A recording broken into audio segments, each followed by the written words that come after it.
Please welcome the Chairman of the Board of Peace, the President of the United States of America, Donald J. Trump.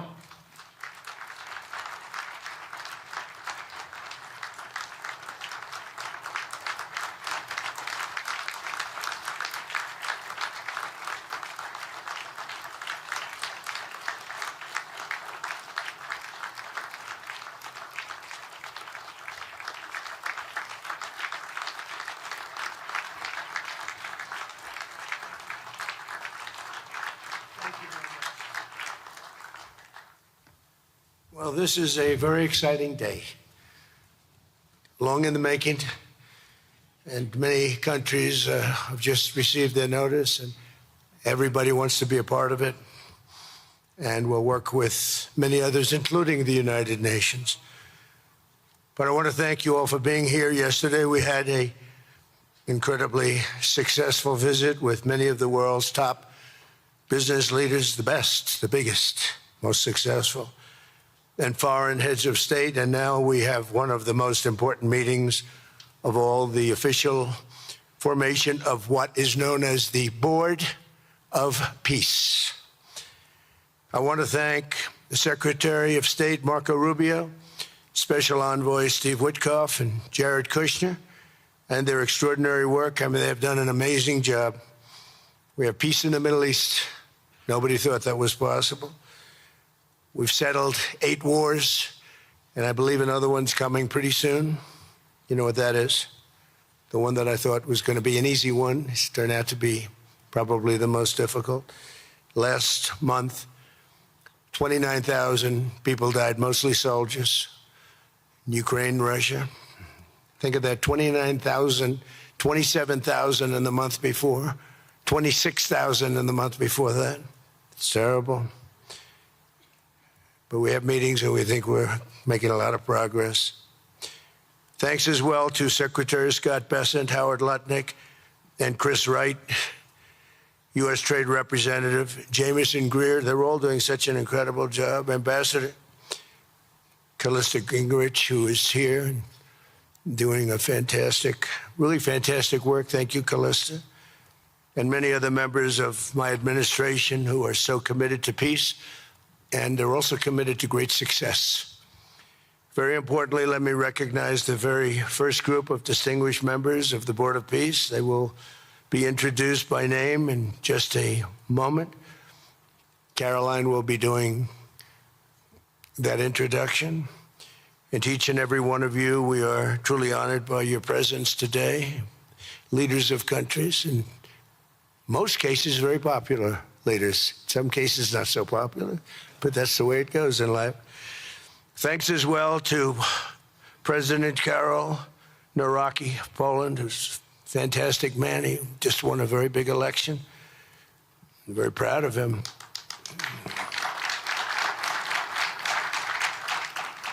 Amazing. Along with former Prime Minister of the United Kingdom, Tony Blair. Thank you, Tony, for being here. We appreciate it. And members of the Board of Peace Executive Board, great group. This week marks the 1-year anniversary of my second inauguration as president. No administration in history has achieved such a sweeping turnaround in 12 months' time at home and abroad. We have a tremendous mandate. We won the popular vote by millions. We won every swing state to 7. They were saying, can you win all 7? Is it possible? Because it's not done. And we won all 7. We have a great mandate back at home. As I said yesterday, the U.S. economy is booming with virtually no inflation. It was 1.2% for the last 3 months. And we inherited the worst inflation in the history of our country. And we have economic growth now of 5.4%, it looks like. And I think that number can double and triple if we do the right things and if we change thinking so that if you announce good numbers, the markets go up, instead of if you announce good numbers, the market goes down because everybody tries to kill it by lowering or raising interest rates depending on the situation. When America booms, the entire world booms. And we have secured commitments for over $18 trillion in new investment coming into our country, which is a record by many times over, not just by a little bit, by many times. There's no country ever in history that's gotten anywhere near that number. Slashed our trade deficit by 77%. This is in 1 year. Yesterday was 1 year. And signed historic trade deals with nations from all over the globe. Today, the world is richer, safer, and much more peaceful than it was just 1 year ago. We put out all those fires. A lot of people didn't know, including me, that some of those wars were going on. And some of them were going on for, in one case, 32 years, in another case, 35 years, and another one, 37 years. We were very happy to stop the war that had started with India and Pakistan, two nuclear nations. And I was very honored when the Prime Minister of Pakistan said President Trump saved 10 and maybe 20 million lives by getting that stopped just before bad things were going to happen. As president, I ended those 8 wars in 9 months, including Cambodia and Thailand. And by the way, many of the leaders are here. Kosovo and Serbia, the Democratic Republic of the Congo and Rwanda, Pakistan and India, Israel and Iran, Egypt and Ethiopia. We're working on that right now. I met yesterday with a very good general and a very good leader of Egypt. We're working on a dam that was built which precludes the Nile River from getting water. It's a little tough situation, but we'll get that settled. I really had it just about settled in my first term, and then we had a rigged election. Took me out of commission for a little while, but here I am back. We'll get it settled. But it's a pretty tough situation. A dam was built, and the water doesn't come down to the Nile. When I think of Egypt, I think of the Nile, but I think of the Nile with water in it.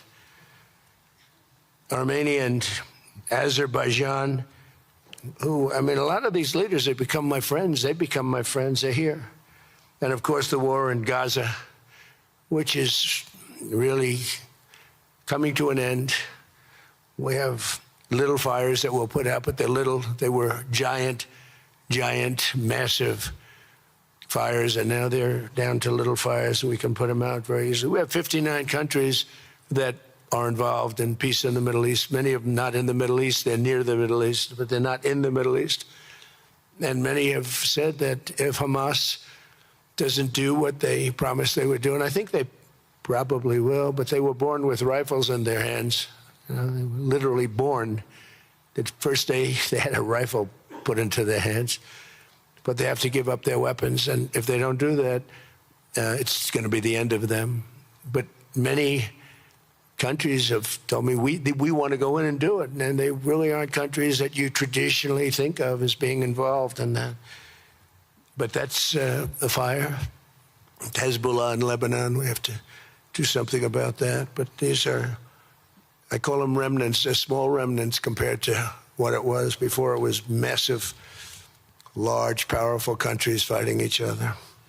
In another great victory for the ultimate goal of peace in June, we obliterated Iran's nuclear enrichment capacity with Operation, we call it Operation Midnight Hammer. It was midnight, it was dark, no moon, and every single one of those bombs from the B-2 bombers hit the air shafts and went deep into the earth and totally obliterated everything that they were doing. They were 2 months away from having a nuclear weapon. Can't let that happen.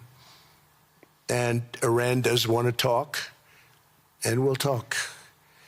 We've also hit ISIS in Syria, and very strongly, as you know. In my first administration, I took out al-Baghdadi, the founder of ISIS, and he was trying to start it up again because due to the tremendous talent of General Raisin Kane, as I call him, he wiped out ISIS in a period of 3 weeks in my first term. You know, we had a great first term, but the second term is, I think, blowing it away, actually. But we took out ISIS, and we had, it was gone, but during the Biden administration, it formed again a little bit. We hit it very hard in Syria. And Syria, by the way, I spoke with the president, is making a lot of progress, tremendous progress, actually. We're very happy about that. We took off all sanctions, which gives them a chance to breathe. And he is working very, very hard, and I think he's going to put it all together. So many things are happening, many good things. Threats to Europe and America, the Middle East, and other places are really calming down. It's a lot different than it was just 1 year ago. Just 1 year ago, the world was actually on fire. A lot of people didn't know it. And in Nigeria, we're annihilating terrorists who are killing Christians. We've hit them very hard. They've killed thousands and thousands of Christians. What's that all about? Much of this unprecedented success is possible because I rebuilt our military in my first term, and now we're making it even stronger. We have a budget of over $1 trillion this year, and next year we're going to $1.5 trillion. Our country's never done better economically. We're taking in numbers that we've never taken in, not only the fact that the investment is at 18 trillion plus, but our jobs numbers, everything is, I think, maybe better than ever before. I think you're going to see and a lot of you are investing in our country. I think you're going to be extremely happy with your investments. I think you'll see numbers like you haven't seen before. I also secured commitments from virtually all NATO allies to increase their defense spending to 5% of GDP. Everybody but Spain. I don't know what's happening with Spain. Why would they not do that? They want a free ride, I guess, huh? Every country but Spain increased to 5%. I don't know why. We're going to have to talk to Spain. With America's renewed attention to security of the Western Hemisphere, I've stopped the invasion on our southern border and designated the drug cartels as foreign terrorist organizations. And you probably saw that we've virtually stopped almost 100% all drugs coming in by water. And now we're going to stop them on land. The land is easy. The water is tough. But that's down now. I heard it just last night. It was 97. Now it's 98.1%. And we're trying to figure out who are the 2% that are willing to get onto those boats. I don't think they watch television or the news. But we've taken out almost 100% of all of the drugs coming into the United States by water. And now we'll, I think, very easily stop them on land. That's the easy part. We wanted to wait till the other was taken care of. And earlier this month, thanks to the unrivaled skill, power, and might of the U.S. military, we have the most powerful military in the world by far. We captured the outlaw dictator, Nicolas Maduro, and the people of Venezuela are very happy about it. And we're having great relationships with the new leaders of Venezuela. The relationships have been good. We're opening up the country to our giant oil companies, and it's going very well. We've already taken out, think of this, 50 million barrels of oil, and a lot of that's going to go back to Venezuela. They'll do more income with us in a short period of time than they did in years, because as much oil as they have, and they have a lot, just about the most. After us, there's a couple of countries that are in that category, but we have the most, actually, and they're second between Venezuela and us. We have 62% of the world's oil, but they have very little production, so they'll have a lot of production. All the oil companies, we had meetings, you probably saw, all the oil companies want to go in. They want to go in immediately. They're already touring the sites. But our military was amazing. That strike was amazing. We had a second wave coming. We didn't need it. They said, no second wave. We don't want a second wave. The first wave was enough. And of course, we're working to end the horrible killing in Ukraine, a war that should never have happened and would have never happened if I were president. That was not going to happen. I used to speak to Vladimir Putin about Ukraine, and it was the apple of his eye, but he would never have ever done it. Said, you can't do that, Vladimir. As part of this historic record of major peace initiatives, today we're announcing more details regarding the Board of Peace, so important. This board has the chance to be one of the most consequential bodies ever created, and it's my enormous honor to serve as its chairman. I was very honored when they asked me to do it. We had an idea to do it, and then they came, they said, you be the chairman. And but I take it very seriously. We have a great group of people and incredible young people that are leading it from within. It's running beautifully, started already. And every country, just about every country, wants to be a part of it. And we just sent out the letters a couple of days ago, and these are just the countries that are here. They happen to be in Davos. So we said, would be honored if you wanted to join us up on the stage. And it's really great. They're friends of mine. I think, let me see. Yeah, every one of them is a friend of mine. A couple, let's see, a couple I like, a couple I don't like. No, I like, actually, this group, I like every single one of them. Can you believe it? Usually I have about 2 or 3 that I can't stand. Usually I have 2 or 3 that I don't like. I don't find them up here. I like every one of these people. No, they're great people. They're great leaders. And the Board of Peace is composed of leaders, the top leaders in the world, actually. Last October, we released a plan for the permanent end to the conflict in Gaza, and I'm pleased to say that our vision was unanimously adopted by the United Nations Security Council late last year. Under phase 1 of this plan, we have painstakingly maintained that Gaza, and we're going to have it very strongly, and it's what we have. Maintained the Gaza ceasefire, delivered record levels of humanitarian aid. We've given aid. You know, you used to hear all the people were starving and it was terrible. Now we have, you don't hear that anymore. We've delivered record levels of humanitarian aid. I want to thank the United States, but I want to thank some of the countries that are sitting right up here, because they've sent great aid, aid also in the form of money, where we go out and purchase food, and you don't hear those stories anymore with people starving.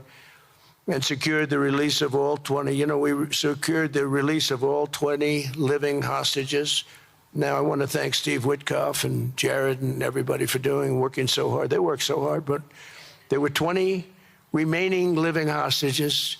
Now, we got hundreds out, but the last 20, I said, boy, that's going to be a tough one. And I said that a year before. And it was a tough one, but we got them. Got all 20, every one of them. And we had also about 28 that were dead, but the parents wanted them just as though they were living, just as much. Some cases it almost seemed more. It was amazing, actually, the love. But their boy had been killed. In just about all cases, young men. Their boy had been killed, and they wanted the body of the boy, and it looked like it couldn't be done. And with the exception of one, and we're close on the track of that, we've got them all, every single one of them, which is amazing. It's a rough job. That was a rough job. And I've been very clear that Hamas must return that last remaining deceased hostage as well, and that will be the full commitment. And then we get on to other things, and we're committed to ensuring Gaza is demilitarized, properly governed, and beautifully rebuilt. It's going to be a great plan, and that's where the Board of Peace really started. And I think we can spread out to other things as we succeed with Gaza. We're going to be very successful in Gaza. It's going to be a great thing to watch. And we can do other things. We can do numerous other things. Once this board is completely formed, we can do pretty much whatever we want to do. And we'll do it in conjunction with the United Nations. You know, I've always said the United Nations has got tremendous potential, has not used it. But there's tremendous potential in the United Nations. And you have some great people at the United Nations. But so far it hasn't, On the 8 wars that I ended, I never spoke to the United Nations about any of them. And you would think that I should have. You would think they could have done those 8 wars, but they couldn't have. And they tried, I guess, in some of them, but they didn't try hard enough. But there's tremendous potential with the United Nations. And I think the combination of the Board of Peace with the kind of people we have here, coupled with the United Nations, can be something very, very unique for the world. It's for the world. This isn't United States. This is for the world. As everyone can see today, the first steps toward a brighter day for the Middle East and a much safer future for the world are unfolding right before your very eyes. Together, we are are in a position to have an incredible chance. I don't even call it a chance. I think it's going to happen. To end decades of suffering, stop generations of hatred and bloodshed, and forge a beautiful, everlasting, and glorious peace for that region and for the whole region of the world, because I'm calling the world a region. The world is a region. We're going to have peace in the world. And boy, would that be a great legacy for all of us. Everybody in this room is a star, or you wouldn't be here. There's a reason that you're here, and you're all stars. You're the biggest people, the most important people in the world, most powerful people in the world.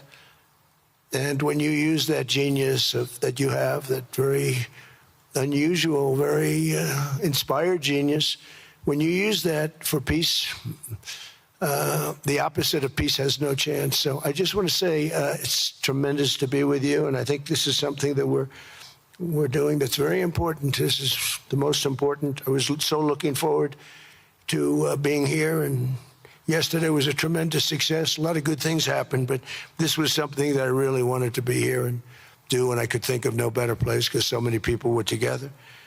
And now to bring the Board of Peace into full force, I ask Sheikh Isa of Bahrain and Foreign Minister Barita of Morocco to join me in signing and ratifying the Board of Peace Charter. Thank you very much, everybody. Appreciate it. Thank you. Thank you.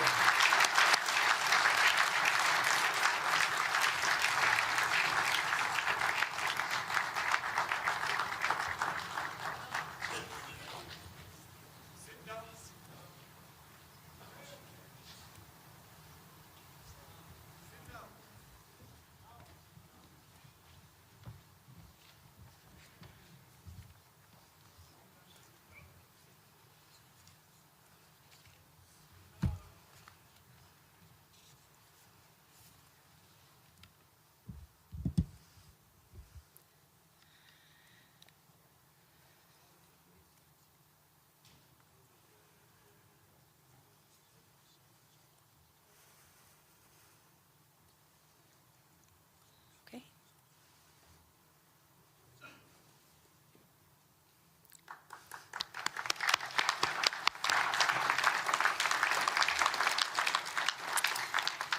Congratulations, President Trump. The charter is now in full force, and the Board of Peace is now an official international organization.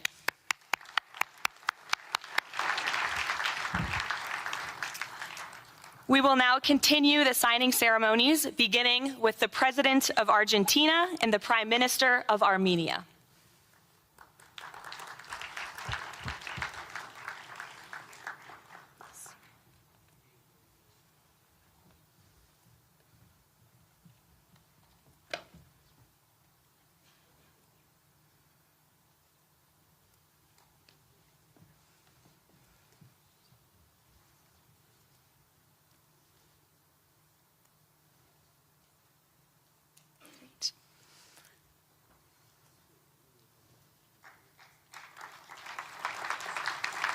President of the Republic of Azerbaijan and the Prime Minister of the Republic of Bulgaria.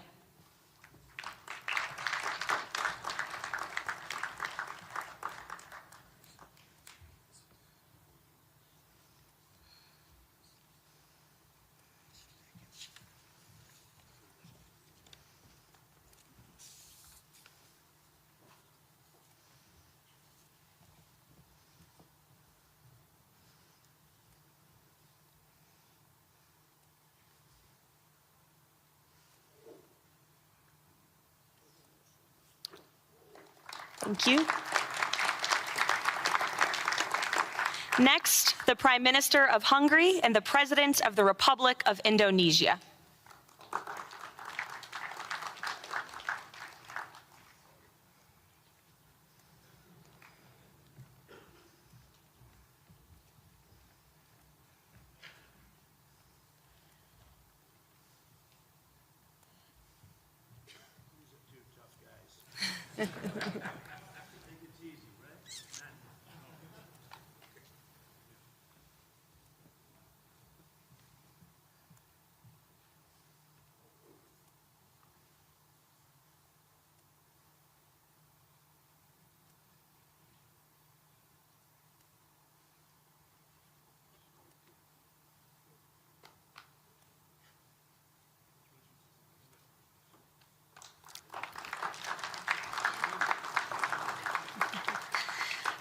Next, the Deputy Prime Minister of the Kingdom of Jordan and the President of the Republic of Kazakhstan.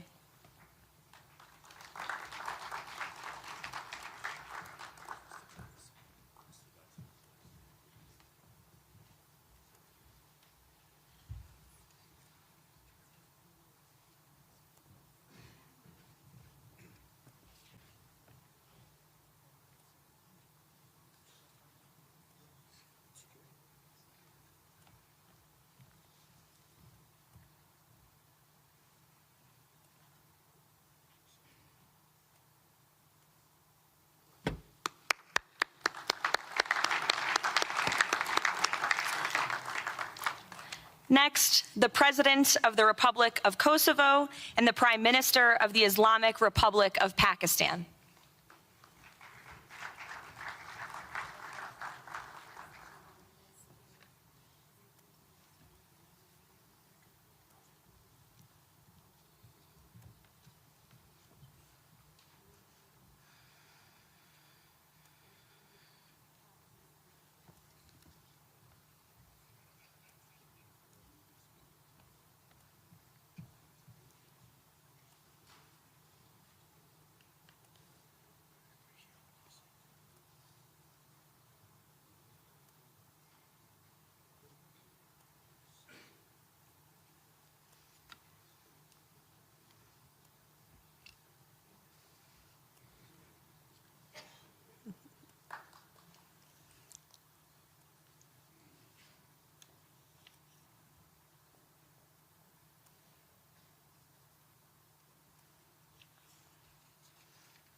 That's it. Yes. Thank you.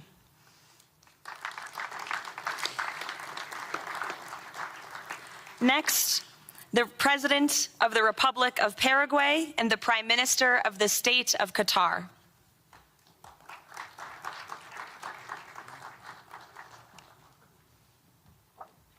Hello, good, how are you?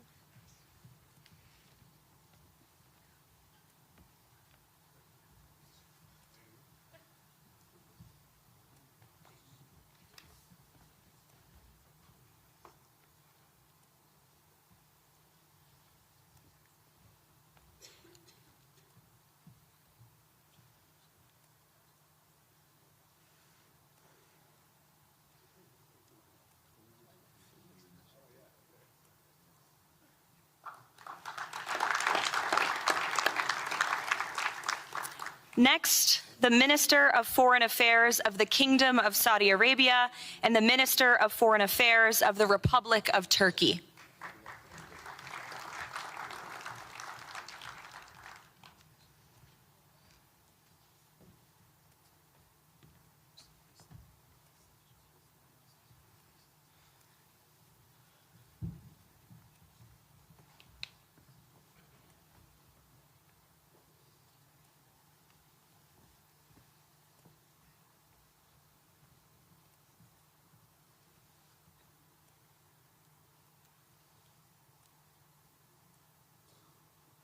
Great.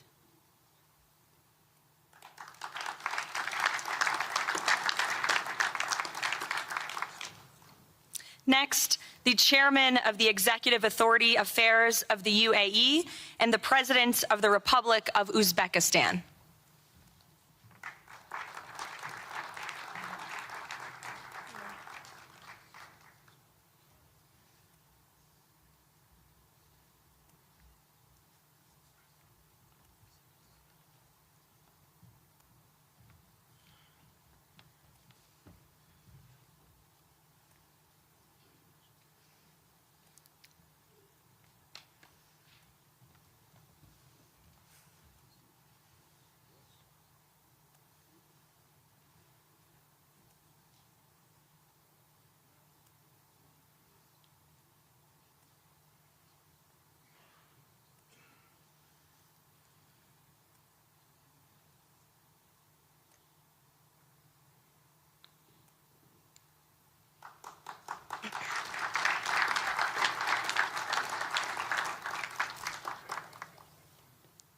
And last but not least, the Prime Minister of Mongolia.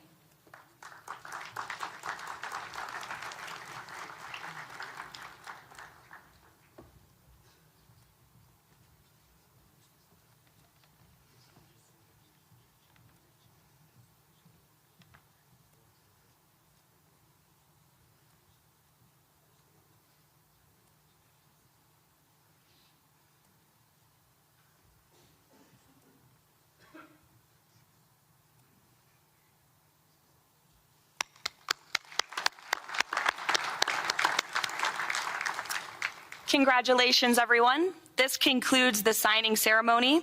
If President Trump and all of the Board of Peace members could please join the President around the table. The President is now going to sign the inaugural resolution that will resolve the Board of Peace's Gaza mandate per the United Nations Security Council Resolution 2803.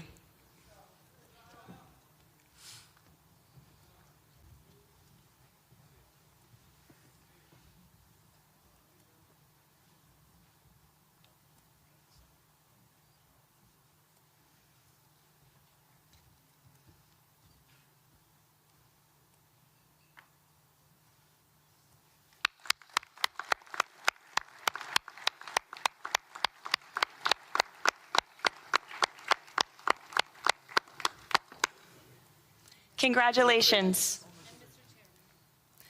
If President Trump and all Board of Peace members could please take their seats in the front.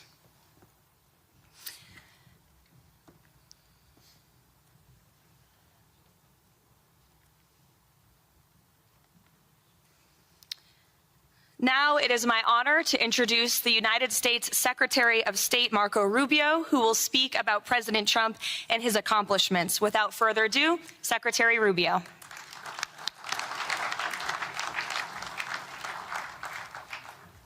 Thank you very much. It's an honor to be here today. It's an honor to serve as the Secretary of State during a historic presidency.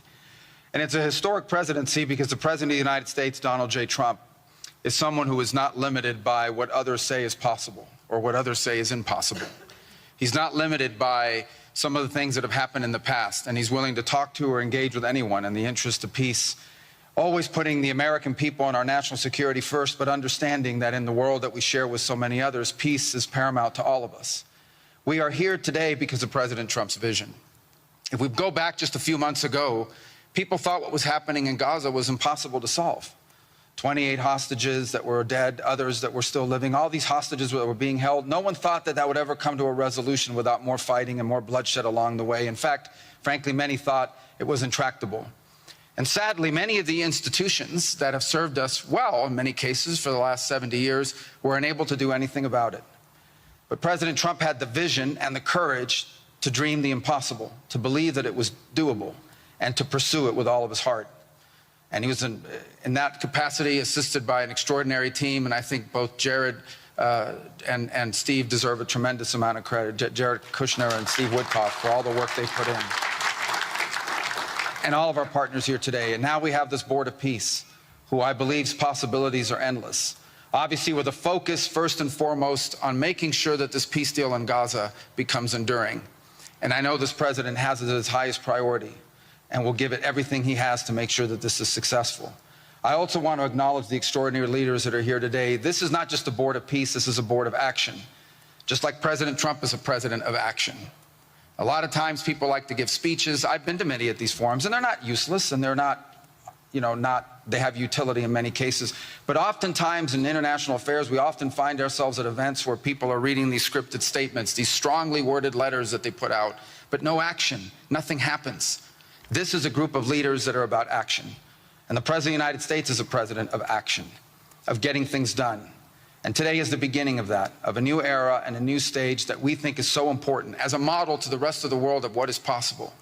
And clearly the focus is right now on Gaza and making sure that the plan that's about to be presented to you here today, this vision for the future of Gaza, this vision for the future of the region, is not just possible and promising. It is our destiny if we put the time and the effort that it requires, as I know this board will do. But I also think it will serve as an example of what's possible in other parts of the world. Without losing focus on what's before us now, this is what's possible for other places and other conflicts that seem impossible to solve right now. So I want to, on behalf of the United States, on behalf of the team that worked so hard on this, thank every single one of the leaders that are here today and all of the countries that have committed to joining, and many others who are going to join. You know, others either are not in town today or they have to go through some procedure internally in their own country because of constitutional limitations, but others will join. Many want to be a part of this effort because it is going to be a successful effort. And you see it reflected here today among countries of different backgrounds from different parts of the world, majority Christian some, majority Muslim others, who've come together, in fact, former adversaries who have joined here as part of this Board of Peace. And all was possible, and I want to acknowledge this again, because of the vision and the drive of the President of the United States. So thank you all for joining us here today. We appreciate it very much.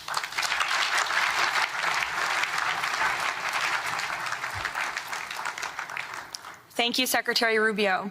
Please, if you could now turn your attention to the screens for a video message from the head of the National Committee for the Administration of Gaza, Dr. Ali Shaith. Distinguished leaders, colleagues, and friends, it is an honor to be here today. I want to start by thanking President Donald J. Trump and his administration for their intensive efforts to advance peace in the whole region. I also thank Egyptian President Abdel Fattah al-Sisi, Qatar, and Turkey as mediators, the Palestinian Authority, and members of the United Nations Security Council for welcoming the comprehensive peace plan. These efforts created the opportunity for a new future in Gaza Strip. But what will really matter is what comes next. This transition will succeed only if it delivers real, tangible improvements in daily life for Gazans.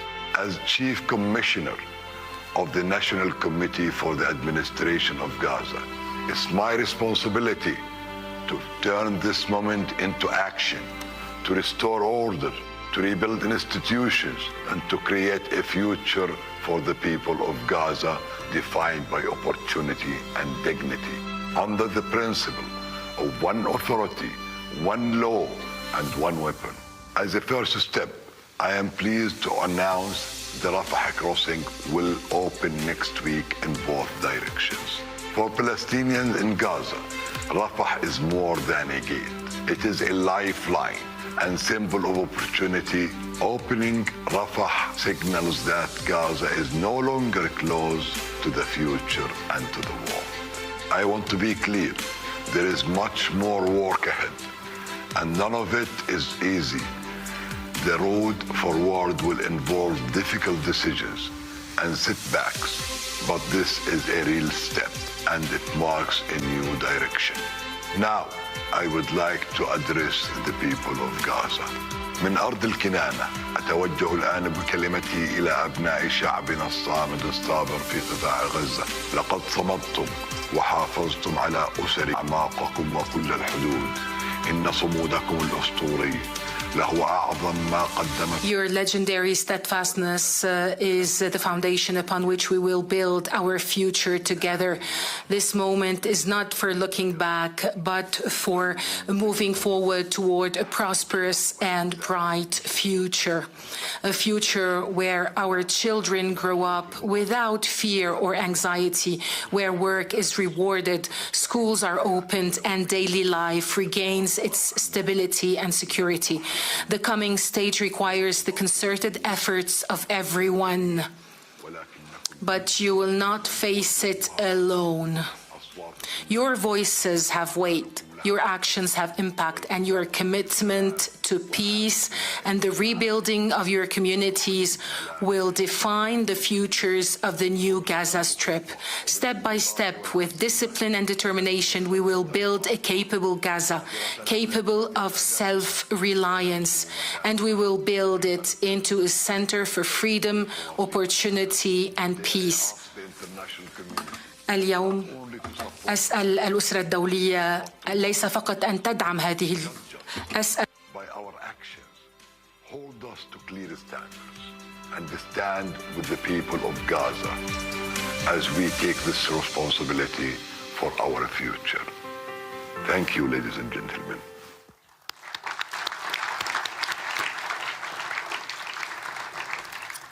I now would like to welcome to the podium U.S. Special Envoy Steve Witkoff and Jared Kushner.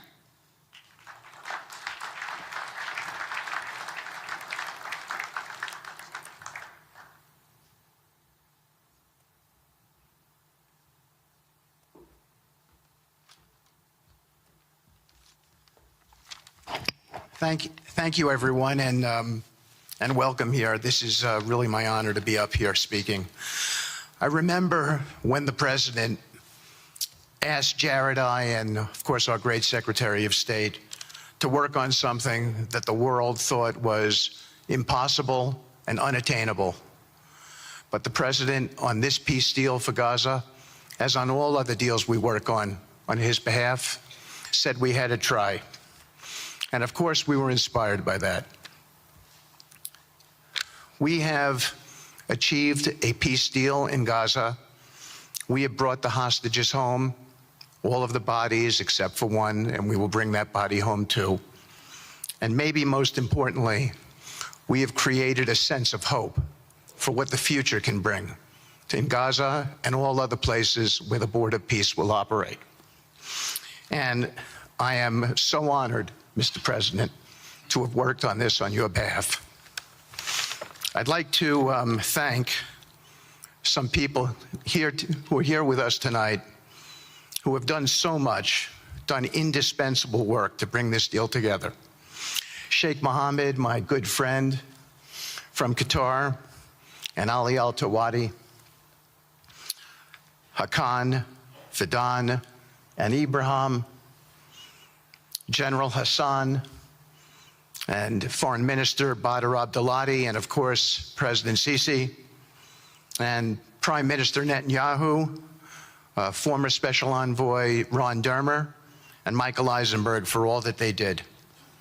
I would also like to thank our core working group and members of the Board of Peace who have been working nonstop on behalf of this incredible, noble effort, around the clock for months on end, sacrificing time with their families and their own personal lives because they believe in the mission and the vision that the President has set out for us.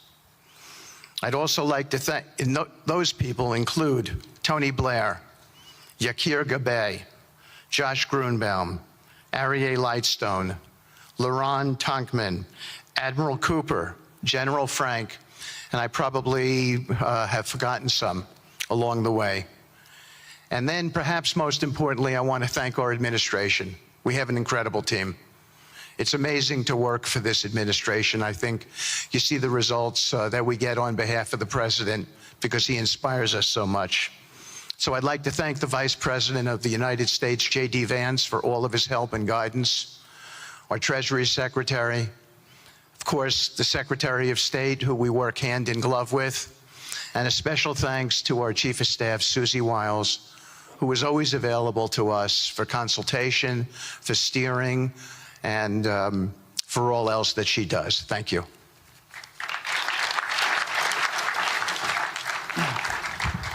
Thank you, Steve. And I have to say, one of the great honors for me of being able to work on this has been working with Steve, who really is as brilliant as he is. His heart is tremendous. He's a lot of fun to be with. And even in some of these, very difficult moments where we didn't think things were happening, working together really was an amazing treat. I'm going to go now today just through a couple quick slides just to show you the progress that's been made in the last couple months. It was just over 100 days ago that we got the final deal done, and everyone was celebrating and joyous about the hostages coming home and the end to this long war that nobody thought was possible.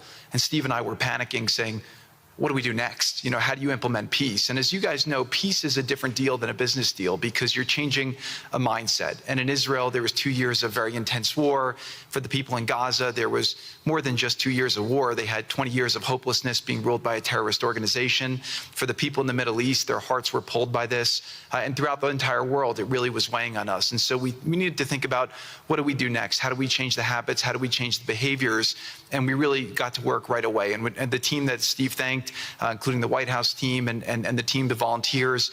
It's really been an incredible effort, very entrepreneurial, and we really did it in the way. I've been working now with President Trump for 10 years on politics, and what continues to amaze me is that he always takes a first principles approach and says, what's the most optimal outcome? Aim for that. Whereas politicians are always focused on the downside or what could go wrong or how to make it a little bit better. He always says, aim for the best possible and do your best to get there. And if everyone thinks it's impossible, that's even more reason why you should aim for it. And so really thank you for the leadership and the inspiration for doing this. And I think you'll see today we've achieved more than thought was possible. And our ambition is still to go for something, I think, better than most people think is possible as well. So let's see if these things work. They never usually work. Good. So quickly, I'll go through this 2-year war, 90,000 tons of munitions. There's over 60 million tons of rubble there, and tens of thousands of fatalities. Through the ceasefire, we were able to get to through the 20-point plan, ceasefire, release of hostages. Getting the UN resolution passed was a huge, huge effort, really thanks to Mike Waltz and the whole team there. They did an incredible job. And we've then, with the help of the UN, we've worked very, very well with them. This is why you need a new organization like the Board of Peace to work with the UN. I want to thank Tom Fletcher, did an incredible job of really getting it going. We've done historic humanitarian aid. Going forward, number one thing is going to be security. Obviously, we've been working very closely with the Israelis to figure out a way through de-escalation. And the next phase is working with Hamas on demilitarization, which I'll talk about in a second. But without security, nobody's going to make investments. Nobody's going to come, build there. We need investments in order to start giving jobs. We want to take these people. 85% of the aid of Gaza, 85% of the GDP of Gaza has been aid for a long time. That's not sustainable. It doesn't give these people dignity. It doesn't give them hope. And so we want to use free market economy principles, a lot of what President Trump spoke about that he's doing in America. We want to bring the same mindset, the same approach to a place like Gaza to give these people the ability to thrive and have a good life. Let's see. So on the aid, I mentioned the UN. So now people are talking about famine. 100% of the food needs are met, and that's been overabundance. The cost of goods have gone down tremendously. Over 55,000 trucks have gone in, and over 1.4 million pallets. So it's been the largest humanitarian effort done into a war zone that anyone's been able to tell us about. This really has been a great joint effort that everyone's been able to do, and so it's a great thing. We all just heard from Ali. We have been so impressed. Steve and I were speaking to him and the entire committee. Such bravery of these people to step up. And we've worked with the Palestinian Authority, who's been helping us as well. But this committee is the first time it's a technocratic, apolitical committee. I really want to thank the Arab partners for helping us select the right people to do this. And we just need to believe in them and support them. I put this up here. It's probably a little too small for me to read, but this is really important if you saw the mission statement. So Hamas's mission statement was, we need to destroy the state of Israel. That has not worked well for the people, as we've seen. Their mission statement is, we are committed to establishing security, restoring the essential services that form the bedrock of human dignity, such electricity, water, healthcare, and education, as well as cultivating a society rooted in peace, democracy, and justice, operating with the highest standards of integrity, transparency. So these are the basic things. Their goal is to have peace and to help their people, which is an obvious mission statement for a government, but actually fairly novel for Gaza. So we did a master plan. We brought in, I thank you, Yakir Gabay, who's one of the most successful real estate developers and brilliant people I know. He's volunteered to do this, not for profit, really because of his heart. He wants to do this. And we've developed ways to redevelop Gaza. Gaza, as President Trump's been saying, has amazing potential. And this is for the people of Gaza. We've developed it into zones. In the beginning, we were toying with the idea of saying, let's build a free zone, and then we have a Hamas zone. And then we said, you know what, let's just plan for catastrophic success. Hamas signed a deal to demilitarize. That is what we are going to enforce.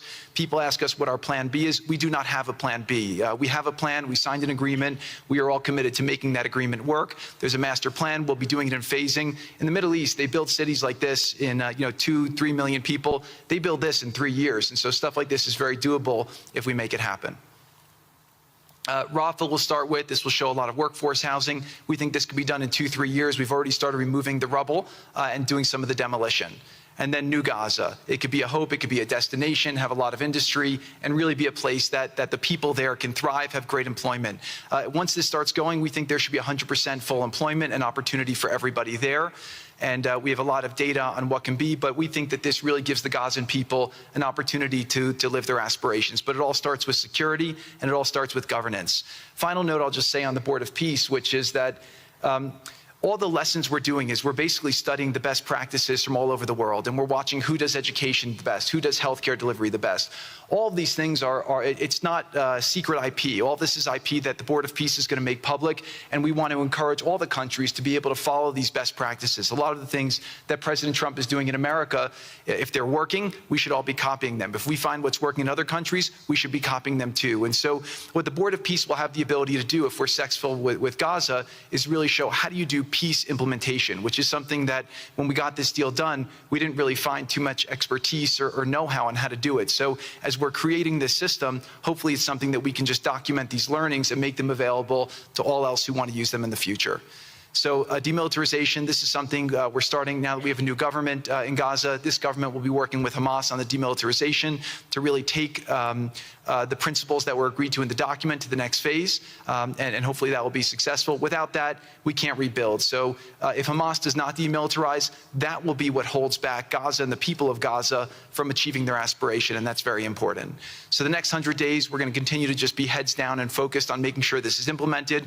We continue to be focused on humanitarian aid, humanitarian shelter, but then creating the conditions to move forward. So thank you. Final point I'll just make is this is really only possible because of the work of so many people and President Trump's great leadership. But a lot of you have been asking, how can we help? So the countries have all been incredibly generous. We'll be doing the first conference where we'll announce a lot of the contributions that will be made in a couple weeks in Washington. From the private sector, there'll be amazing investment opportunities. I know it's a little risky to be investing in a place like this, but we need you to come, take faith, invest in the people, try to be a part of it. And then finally, I'll just talk to people on the media and on the social media, which is, this deal only happened because we worked with Israel, we worked with Turkey, we worked with Qatar, we worked with Saudi, we worked with Egypt. I mean, everyone worked together. We worked with UAE. We all worked together to make this happen. I see a lot of people trying to escalate, criticizing Israel or Israelis criticizing Turkey or Qatar. Just calm down for 30 days. I think that the war's over. Let's do our best to try working together. Our goal here is peace between Israel and the Palestinian people. Everyone wants to live peacefully. Everyone wants to live with dignity.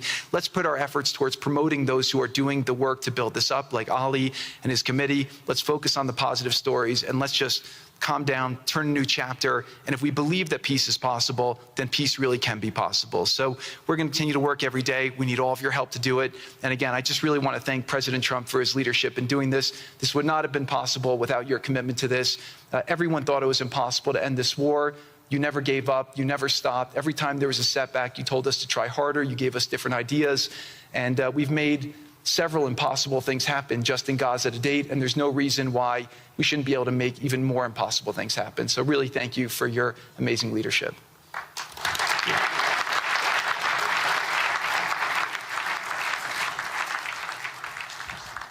Thank you, Jared and Steve. Now I would like to introduce and welcome to the podium the High Representative for Gaza, Nikolay Mladenov.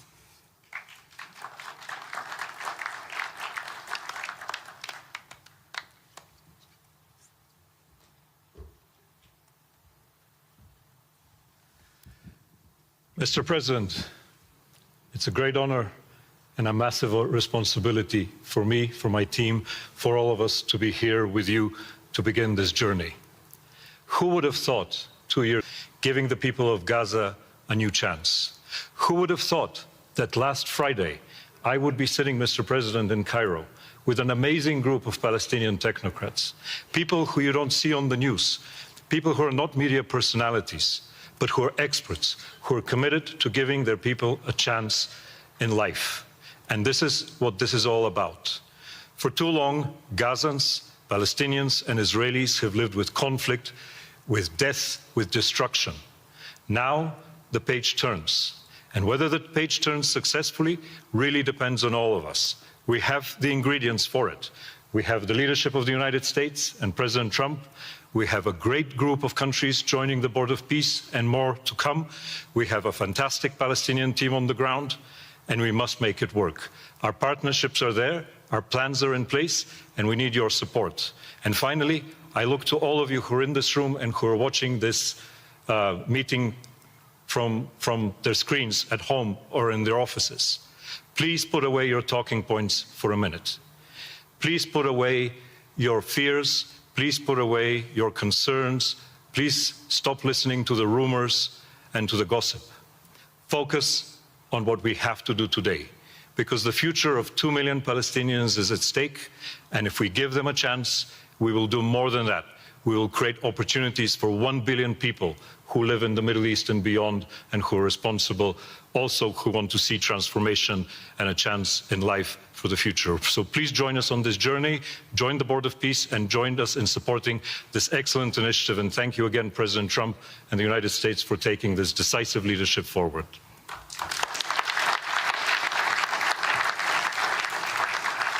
Thank you. President Trump, would you like to make some concluding remarks?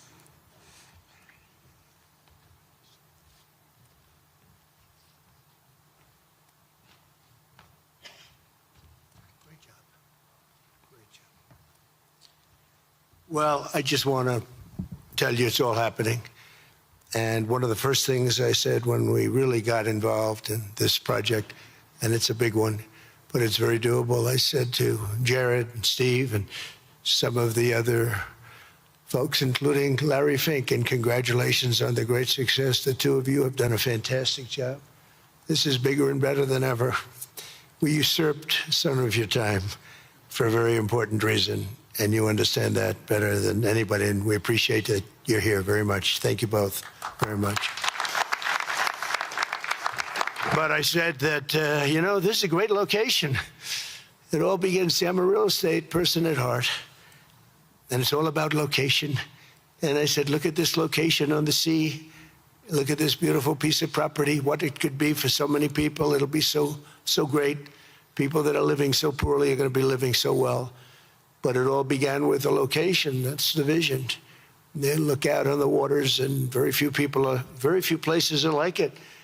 So we put together a team that's outstanding, a team that's done it before, a team that I think has done tougher jobs. If you want to know the truth, we've done some tough jobs.